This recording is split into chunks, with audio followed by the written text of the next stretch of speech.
இருக்கக்கூடிய மா சுப்பிரமணியன் என்ன சொன்னாரு, அதை கிட்னி திருட்டுன்னு சொல்லாதீங்க, கிட்னி முறைகேடுன்னு சொல்லுங்க. ஒரு திருட்டு பயில கூட ஆதரிக்கிற அளவுல தான் அந்த பேச்சு நடந்துச்சு. கிட்னியால் பாதிக்கப்பட்டவர்கள் அல்லது கிட்னி திருட்டு கொடுத்து பரிதவித்துக் கொண்டிருக்கிறவர்களுடைய குரலாக மா சுப்பிரமணியனுடைய குரல் இல்ல. அது மாஃபியாவுடைய குரலாக இருந்ததாகத்தான் நான் பார்த்தேன்.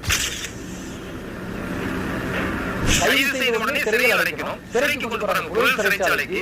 அங்க நான் போறேன். அங்க போனதுமே ஒரு 7 மணியிலிருந்து 11:15 வரைக்கும் 4.5 மணி நேரம் நிற்கவே வைக்கிறார்கள். எங்கேயும் உட்கார விடல. அப்ப நான் உட்காரானே சரிக்க வேண்டாம், இப்ப ஆயிரும், இப்ப உள்ள போயிடலாம் காவல் அதிகாரி சொல்றாங்க. அவங்களுக்கு வேறு கட்டளைகள் வந்துட்டே இருக்கு. 4.5 மணி நேரம் நான் நிக்கிறேன், என்னால முடியலங்க, முதுகு வலிக்குது, நான் தொடர்ந்து பயணம் செய்து களைப்புல இருக்கிறேன், பகல் ஃபுல்லா நாளை கழிச்சிட்டீங்க அப்படின்னு சொன்னா கூட ஜனநாயகத்தில் எனக்கு கொடுக்கிற உரிமையை ஒரு சக குடிமகனாக தேசத்தின் பட்டாளனாக வேலூர் செய்யும் பொழுது அதற்காக நீங்க இவ்வளவு பெரிய